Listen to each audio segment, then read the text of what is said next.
Oi, pessoal! Que alegria poder estar aqui com vocês novamente. E hoje eu tenho uma mensagem tão bacana, tão especial, que mudou tanto a minha mente. É um exercício. Essa mensagem é um treino mental para que você tenha verdades absolutas na sua mente. Muita gente acha que a verdade absoluta não existe, que a verdade ela é relativa conforme a pessoa que a apresenta. Mas na verdade, a palavra de Deus ela é absoluta. Entra ano, sai ano, entram gerações e morrem gerações, né? E a palavra de Deus permanece. Ela nunca muda, ela nunca fica antiquada. E tudo aquilo que a ciência vai aprendendo, trazendo à tona, já estava revelado na palavra de Deus. Então é um livro fascinante. Quem não estuda a Bíblia vai estar perdendo muito, porque quanto mais você estuda, mais você aprende. E eu trago hoje uma reflexão muito importante. É um texto que eu já usei várias vezes aqui, outras pessoas usam, falam, a gente repete, mas existe uma verdade na teologia que é a seguinte: um texto fora do contexto, ele vira um pretexto. Então, a gente não pode tirar um texto e fazer dele uma doutrina, um versículo, um trechinho. A gente tem que estudar a Bíblia, estudar como um todo, estudar não onde foi dito isso, o que estava acontecendo quando isso foi dito. E aí a gente tira tantas lições que eu fiquei em dúvida sobre qual tema eu daria para essa mensagem. Pensei em alguns. Talvez você possa, depois da mensagem, ir lá e comentar: olha, isso aqui eu acho que é o melhor dessa mensagem. Eu coloquei os pensamentos de Deus. Como é que Deus pensa? Por que ele pensa diferente da gente, né? Eu também poderia colocar: Deus é que sabe, não eu. A Bíblia diz, através desse texto que a gente vai estudar, eu é que sei os pensamentos que tem a vosso respeito, diz o Senhor. Desculpa aqui o computador. Mas tem tanto a aprender que eu coloquei também assim: como agir na espera ruim. Quando eu estou esperando alguma coisa, mas o cenário não é agradável, o que eu faço, né? Ou eu coloquei também: por que a demora? Por que a demora? Por que a demora? Então, vai ser muito bacana poder compartilhar com vocês.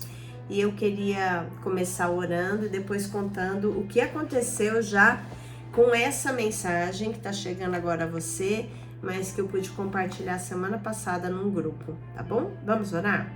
Vamos falar com Deus, pedir para Ele: Senhor, nós queremos uma mente renovada. Eu quero ter o controle dos meus pensamentos. Eu ouvi essa semana assim: os pensamentos, aliás, nós não devemos apenas monitorar os nossos pensamentos, nós devemos decidir o que pensar. Então, esse é um texto que vai te ajudar nisso.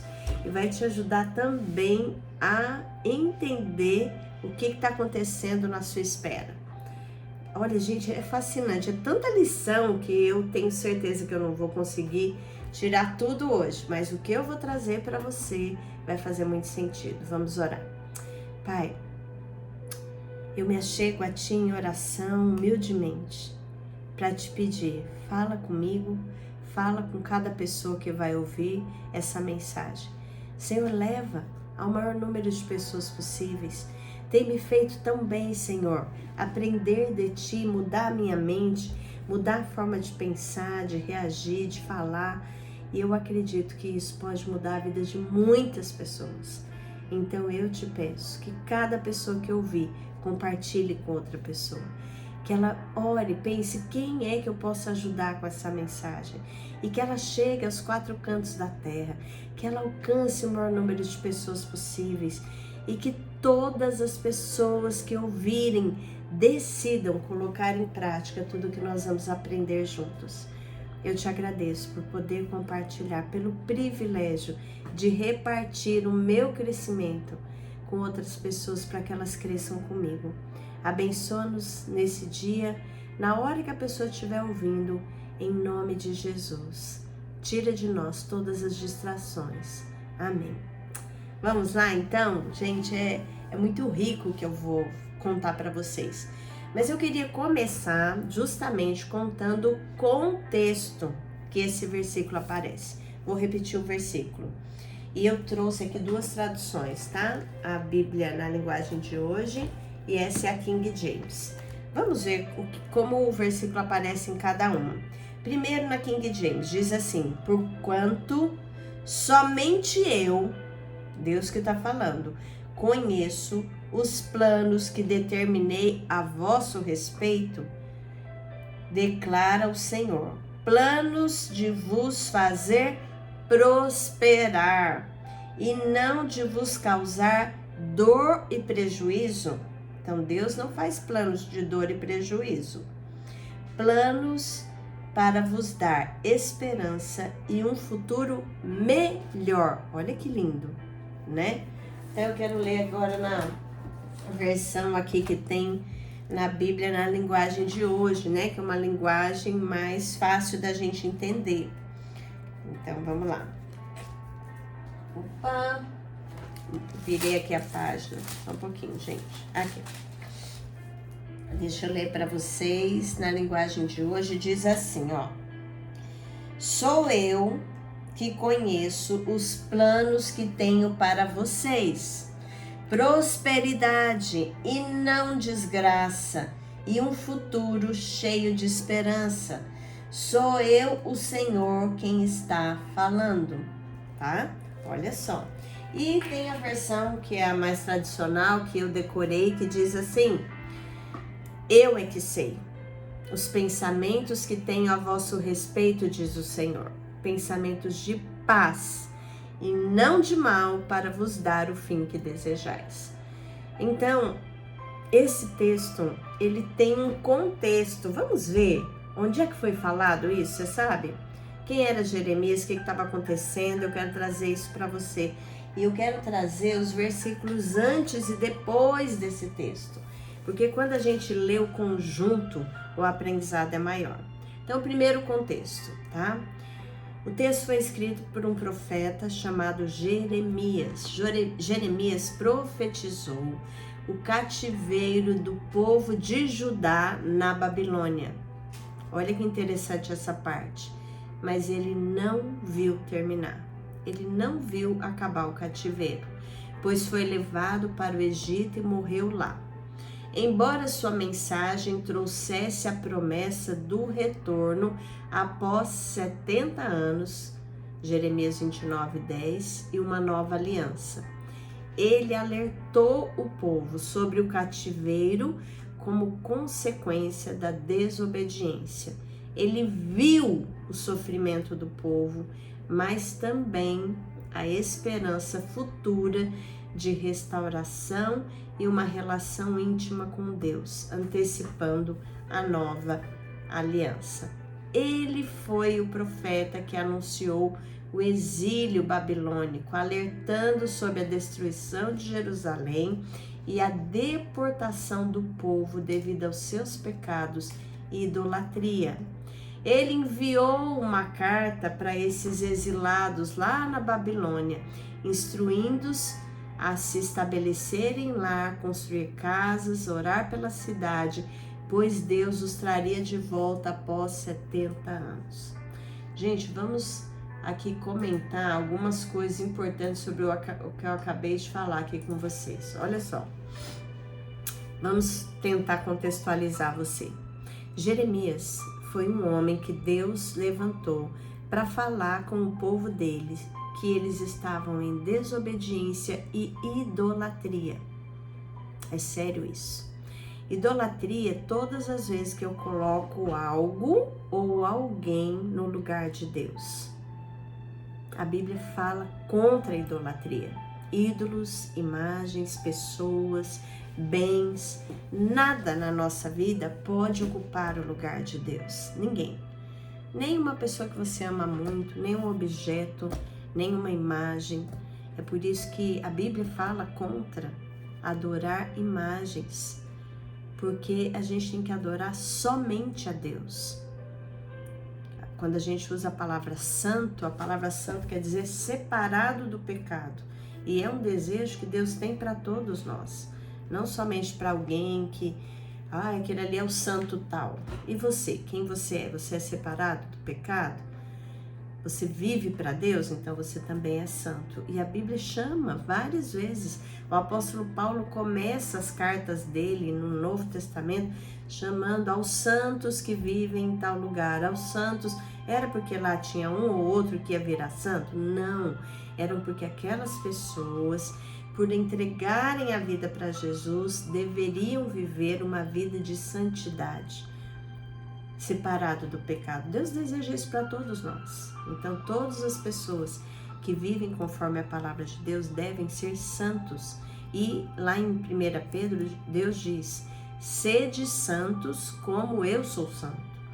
Então a gente precisa viver conforme o Senhor deseja.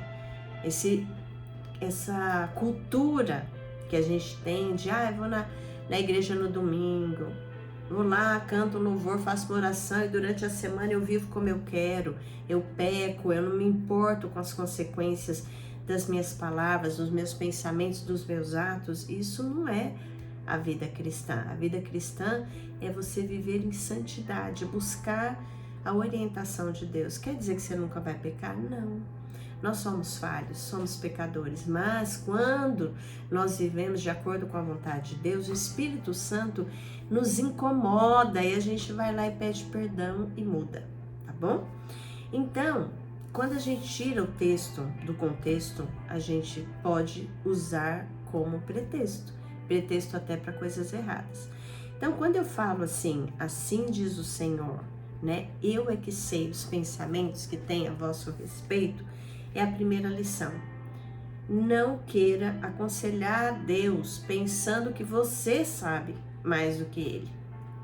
Você pode até pedir as coisas para Deus. Senhor, o Senhor pode fazer dessa forma, mas a resposta final vem daquele que sabe os pensamentos que Ele tem a meu e a seu respeito. E Ele está dizendo que os pensamentos são bons, não são ruins.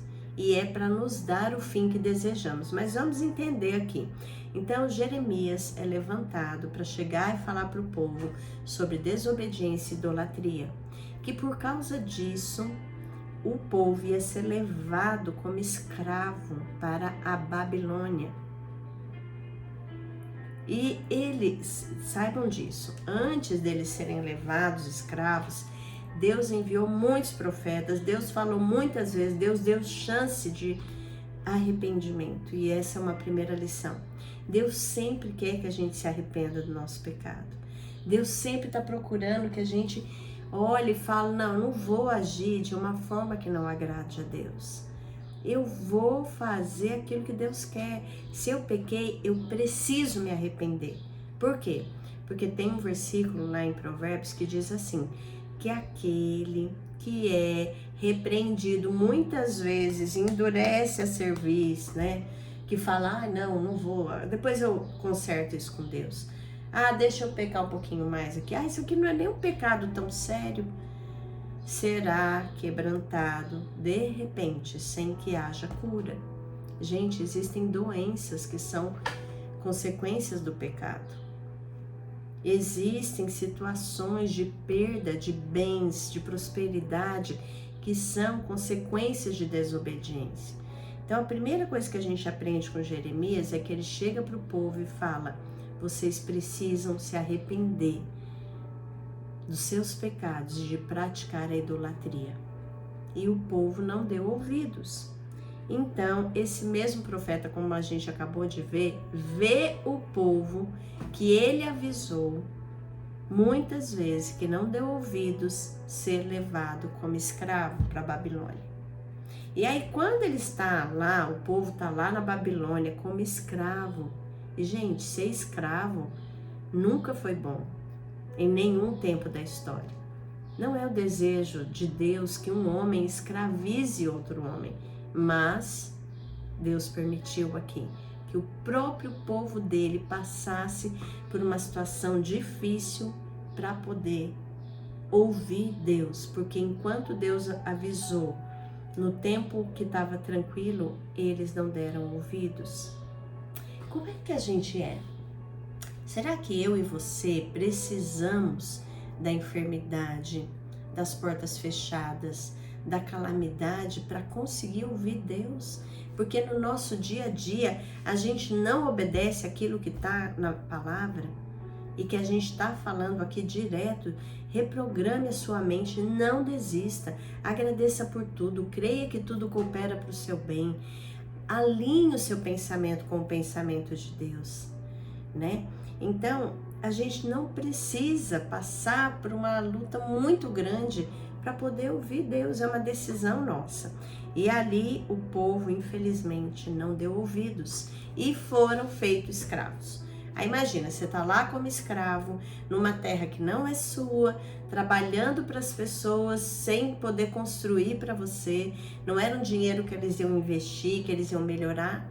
Não, eles estavam ali como escravos, né? E geralmente o escravo não recebe nada, ele trabalha só em favor da própria vida dele. Aí Deus chega para esse profeta que tinha falado tudo isso para o povo e dá uma mensagem. E então Jeremias escreve uma carta para esse povo. E o que ele diz antes na carta ajuda a gente a entender por que ele pode então dizer: eu é que sei os pensamentos que tenho a seu respeito, minha filha, meu filho. Olha lá, então eu quero ler algumas coisas do início do capítulo 29. Eu não vou ler tudo, mas eu quero tirar lições aqui. Primeiro, está escrito assim na minha Bíblia: mensagem do profeta aos exilados. Este é, pois, o conteúdo da carta que o profeta Jeremias mandou de Jerusalém aos anciãos e líderes que ainda viviam entre os exilados, aos sacerdotes, aos profetas e a todo o povo que Nabucodonosor deportara de Jerusalém para a Babilônia. Então ele manda uma carta para todo mundo lá, líderes, profetas e o povo, né? Aí no versículo 2 fala quando isso aconteceu, não vou ler.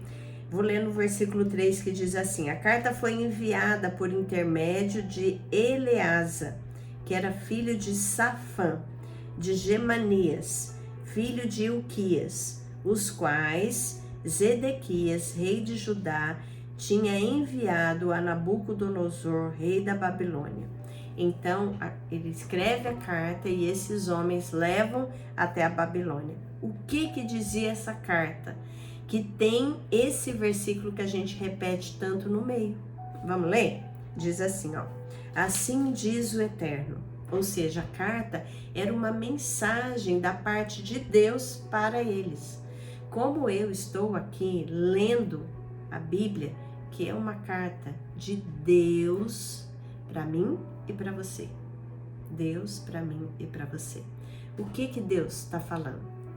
Ele diz assim: assim diz o Eterno, Todo-Poderoso, Deus de Israel, a todos os exilados que desterrei de Jerusalém para a Babilônia. Ou seja, Deus está falando, fui eu que permiti que vocês fossem escravos na Babilônia.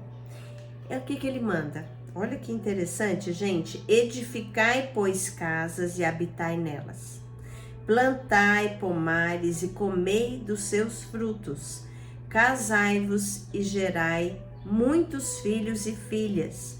Escolhei esposas para vossos filhos e dai as vossas filhas em casamento, a fim de que tenham filhos e filhas. Multiplicai-vos e não venhais a diminuir o meu povo em número de pessoas. Dedicai-vos à busca da prosperidade da cidade para onde vos deportei, e orai ao Senhor em favor dela, porque o progresso dela será a vossa prosperidade. Eu quero parar por enquanto aqui, eu parei no versículo 7. Olha o que o profeta escreve da parte de Deus. Você está escravo, mas aí onde você está, no seu cativeiro, no seu momento difícil, naquele momento que você não sabe o que fazer, Deus está dizendo, viva bem. Lute, olha só, ele está falando que lute pela cidade que você está como escravo. Porque à medida que a cidade prosperar, você vai prosperar também.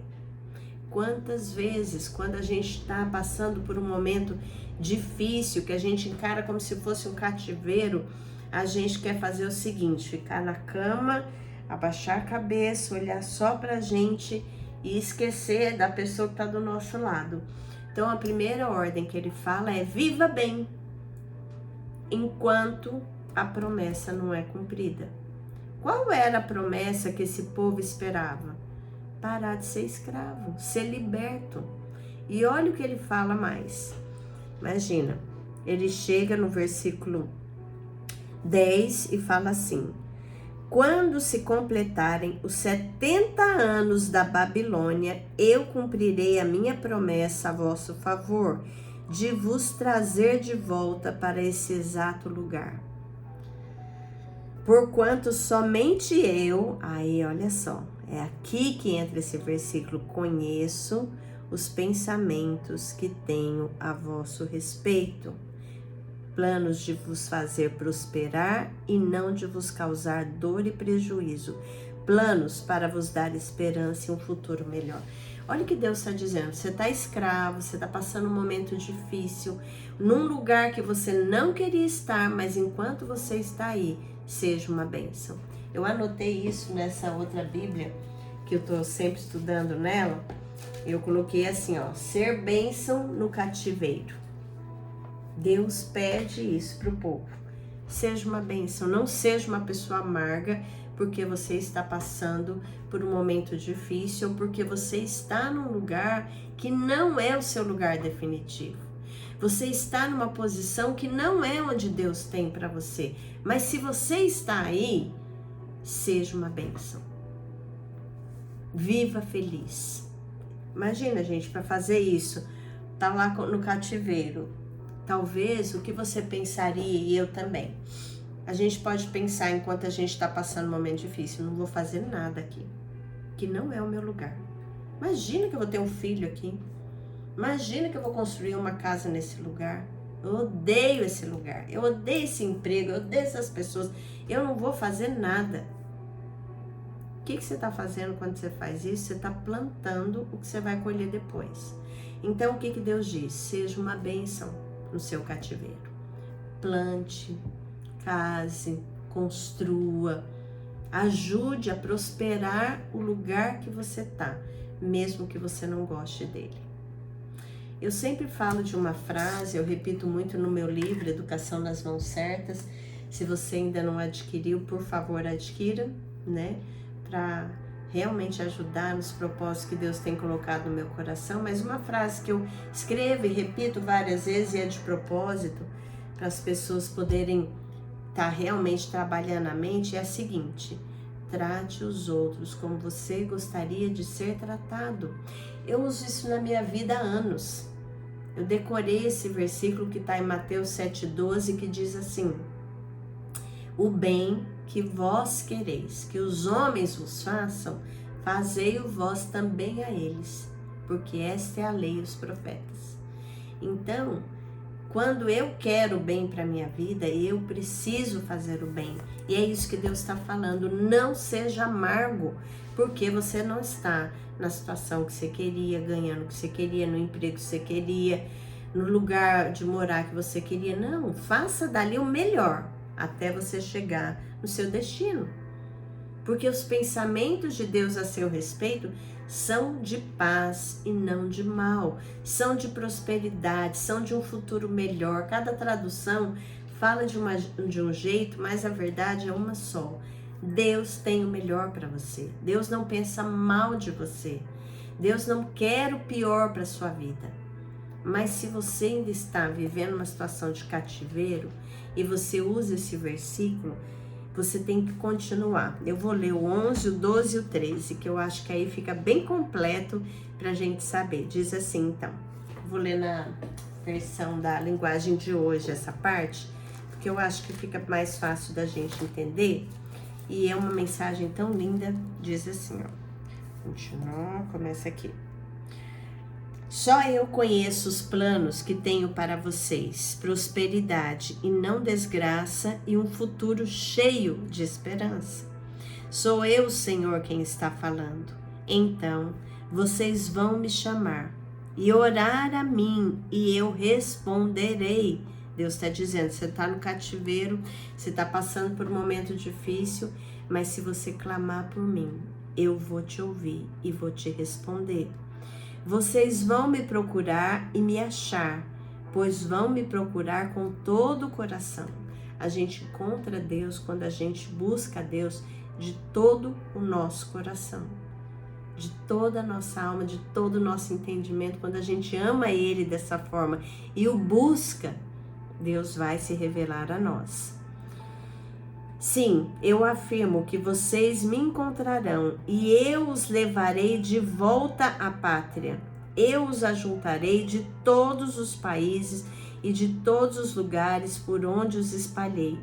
E levarei vocês de volta à terra de onde os tirei e levei como prisioneiros. Eu, o Senhor, estou falando.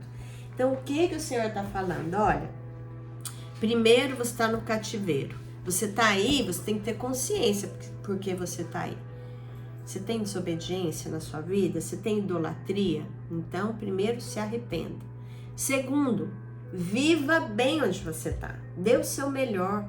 Dê o seu melhor pelo seu trabalho, pelo lugar. Pense como eu posso melhorar esse ambiente. Como eu posso ser uma bênção na vida dos meus opressores. Eu gravei essa semana, né, sobre um professor meu que era ateu e que Deus falou para mim. Invista na vida dele. E eu dava chocolate, eu fazia cartinha, eu escrevia para ele nos trabalhos, nas provas, Deus te ama, Jesus te ama. E ele falava, eu vou diminuir sua nota. E eu falava para ele que para mim importava mais a vida dele do que aquela nota.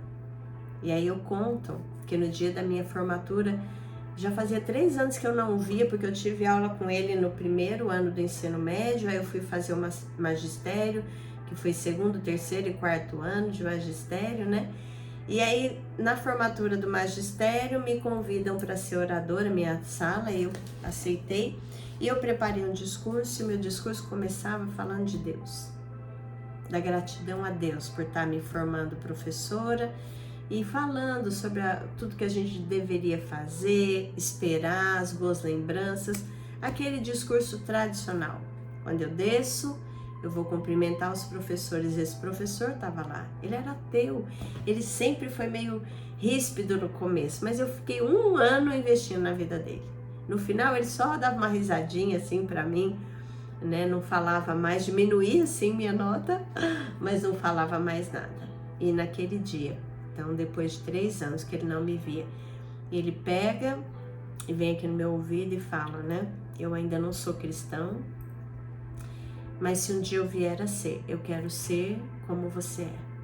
Por quê? Porque ele viu na minha vida que eu não tive vergonha de ser cristã e nem tive receio de mostrar o amor de Deus, mesmo sabendo que eu ia pagar um preço por isso. Ele diminuía a minha nota. Mas uma vida vale mais que o mundo inteiro. Então, quando a gente está lidando com pessoas difíceis, eu tive que aprender isso, que a palavra de Deus diz.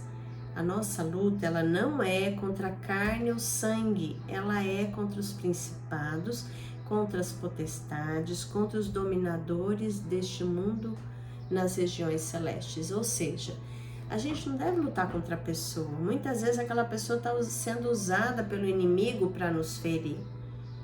Mas o que Jesus ensina, com o próprio exemplo dele, amai os vossos inimigos e orai pelos que vos perseguem. Tem alguém te perseguindo? Ora por essa pessoa.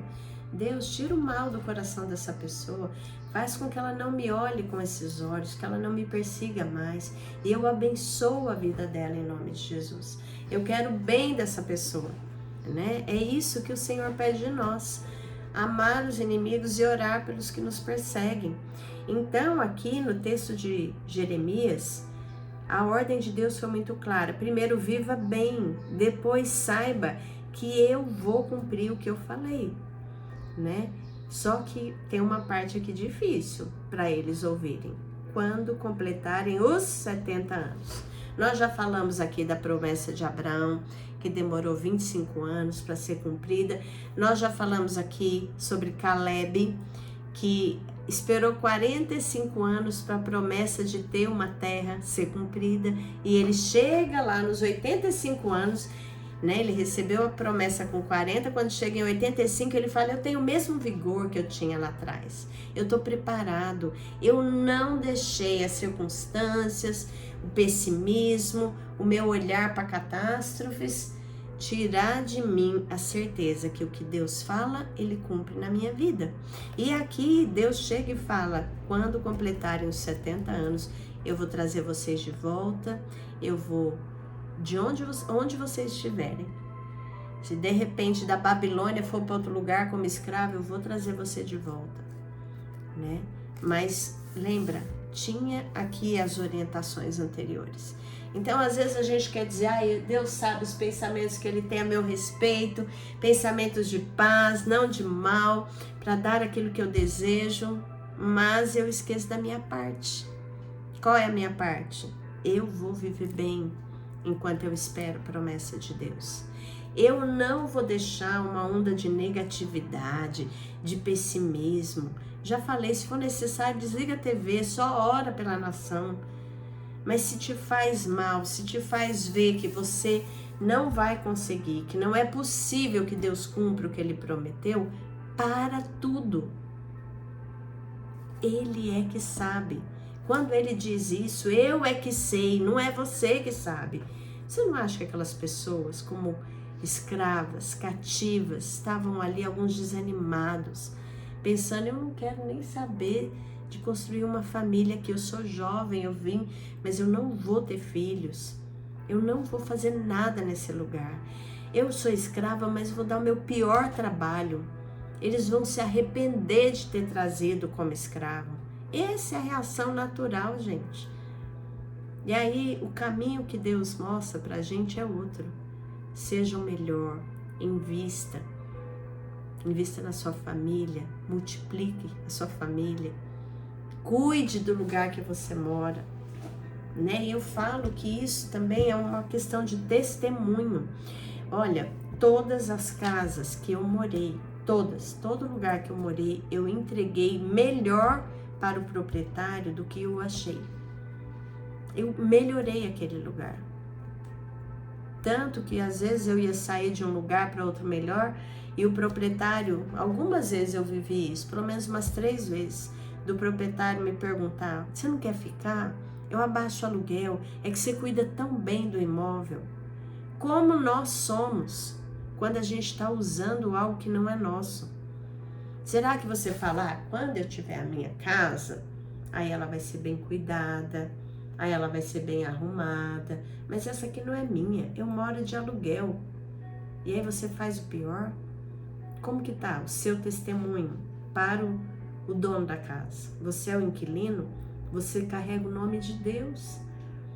E você precisa cuidar das coisas, das pessoas. Tudo que a gente faz, a Bíblia fala, não se engane, Deus não se deixe escarnecer. Tudo aquilo que o homem semear, isso também colherá. Então, o que você está semeando? A gente precisa organizar a nossa vida. Nós estamos no começo do ano. Todo começo do ano, eu olho a minha casa inteira. E eu vejo assim, eu sempre junto um dinheirinho durante o ano, e aí eu falo, se eu trocar uma cortina, uma toalha, uma roupa de cama, tem coisas quebradas na minha cozinha, né? A gente já viu, tá muito em moda explicar o que é shalom, tudo, nada faltando, como que é? Tudo em ordem, nada faltando, nada fora do lugar, né? Então, isso é que a gente precisa fazer na nossa vida. A gente precisa organizar a nossa vida. Agora, no início do ano, dá uma olhada na sua casa. Ela é alugada? cuide bem dela. Veja o que precisa de manutenção. Casa é igual família, a gente precisa da manutenção na nossa saúde, a gente também precisa da manutenção na nossa casa. Tá tudo descascado, tá cheio de mato a calçada, né? Como que tá a sua casa? Qual o testemunho? Quem passa na frente da sua casa vê uma pessoa que Deus está prosperando? Ou vê um coitado, uma pessoa relaxada?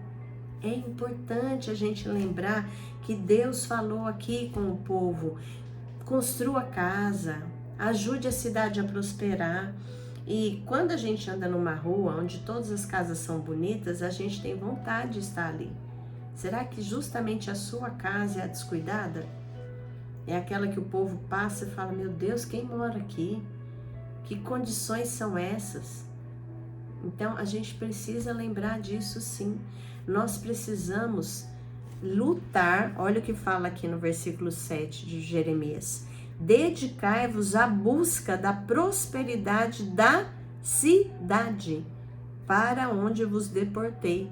Ele está falando: vocês estão aí como escravo, ajuda a cidade a melhorar, seja um bom escravo. Ai, que difícil, né? Mas Deus fala: se você fizer isso, eu vou te trazer de volta. Eu vou dar aquilo que você deseja.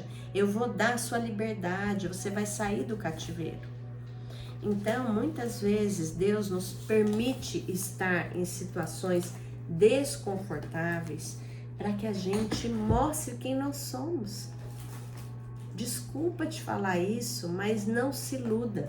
Se você é uma pessoa relaxada e que não sabe dar o seu melhor onde você está hoje por causa das lutas, você não vai dar o seu melhor quando você... Aliás, nem sei se você vai chegar lá, mas se você chegar, você vai ser igual. Eu lembro de uma experiência que eu passei, que certa vez eu fui ficar hospedada numa casa de uma pessoa que tinha comprado um imóvel há pouco tempo, né? E a pessoa estava toda feliz de ter mudado, foi mudar para uma casa novinha. Mas quando eu cheguei lá, fazia pouquíssimo tempo que a pessoa morava lá. As paredes já estavam tudo com... Parecia que estava anos sem pintar. Por quê? Porque a mesma mão que eles passavam na parede suja da casa anterior, eles passavam na parede limpa da nova casa.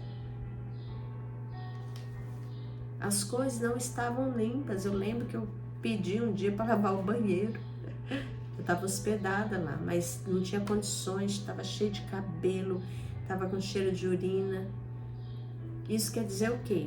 Que a pessoa mudou, ela melhorou de vida, mas ela não mudou quem ela era.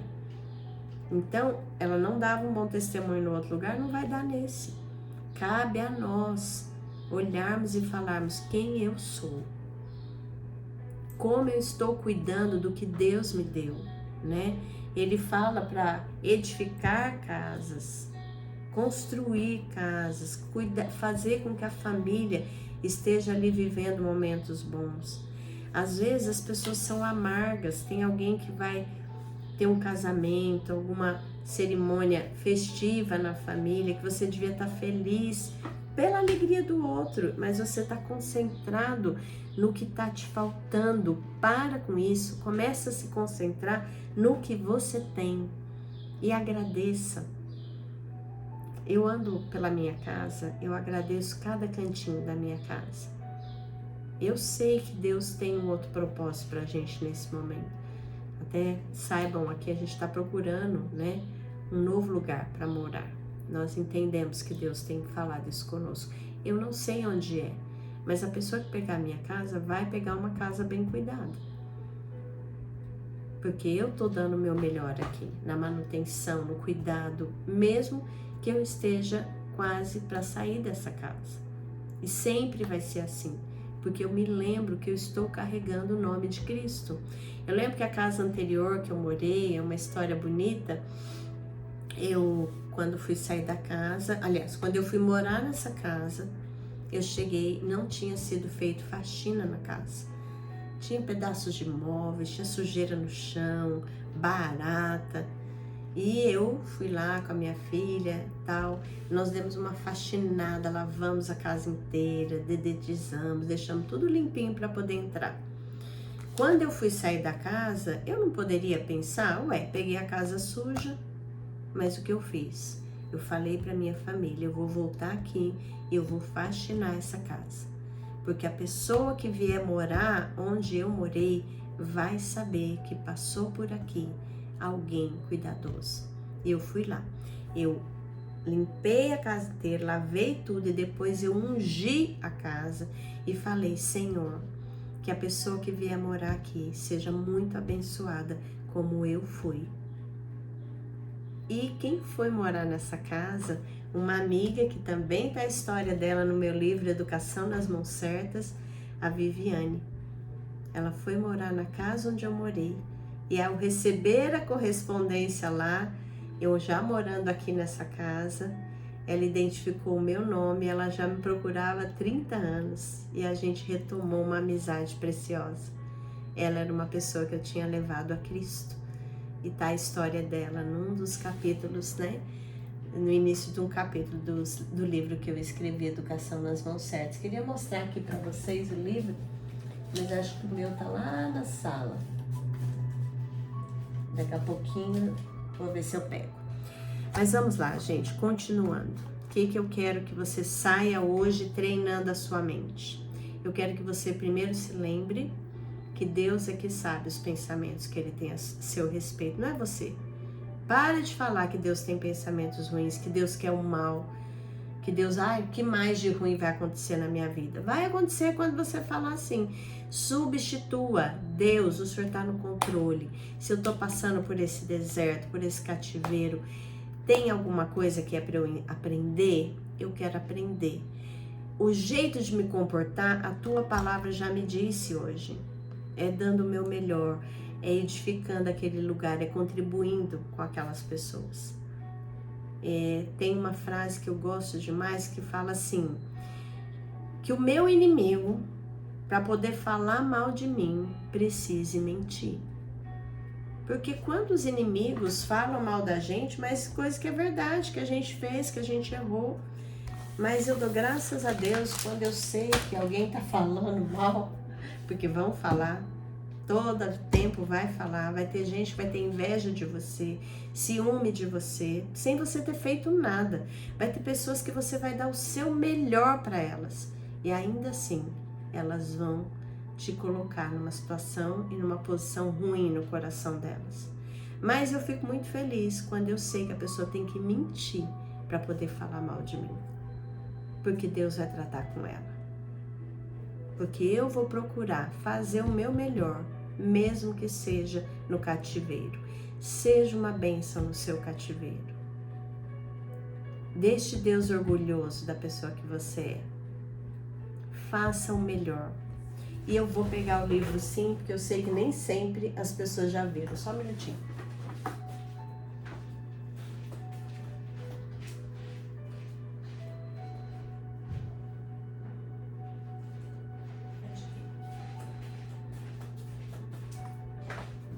Olha lá, gente.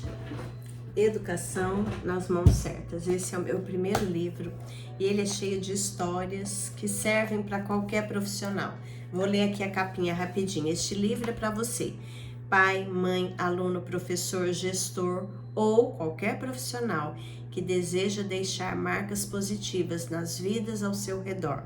Aqui você encontrará uma fonte de esperança, especialmente se estiver enfrentando perseguições ou desafios em sua jornada. Ao compartilhar sua experiência de vida, essa professora e gestora revela como é possível transformar vidas no ambiente escolar e encontrar forças nas adversidades. Suas histórias servem como um guia valioso para todos os que escolheram essa nobre carreira, sejam eles iniciantes ou veteranos, nos desafios da profissão. Leia e presenteie aqueles que você acredita que serão tocados por esta leitura inspiradora.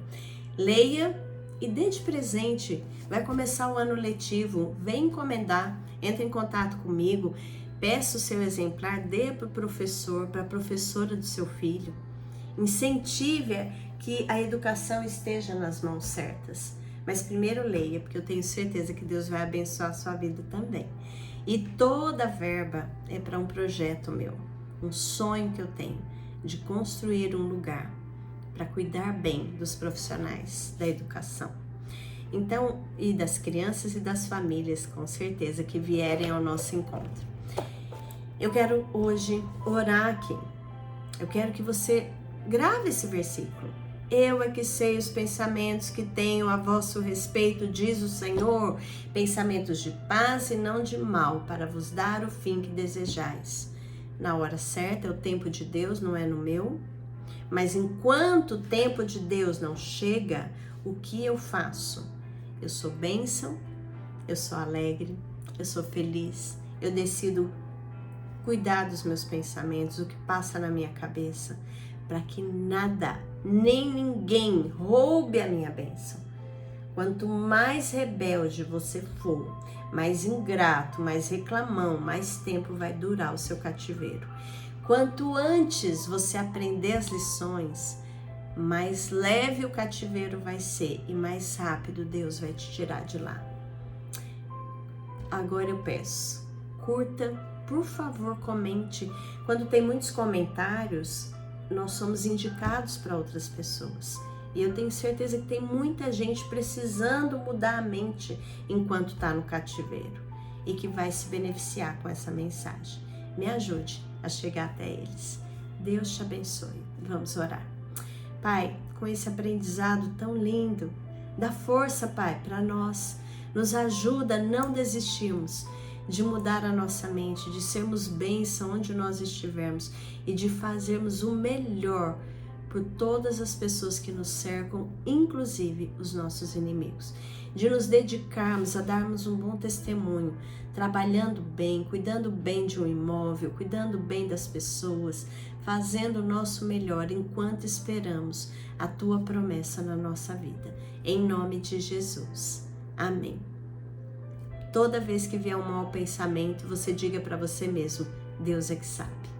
Deus é que sabe o pensamento dele a meu respeito, a seu respeito. Sempre será maravilhoso.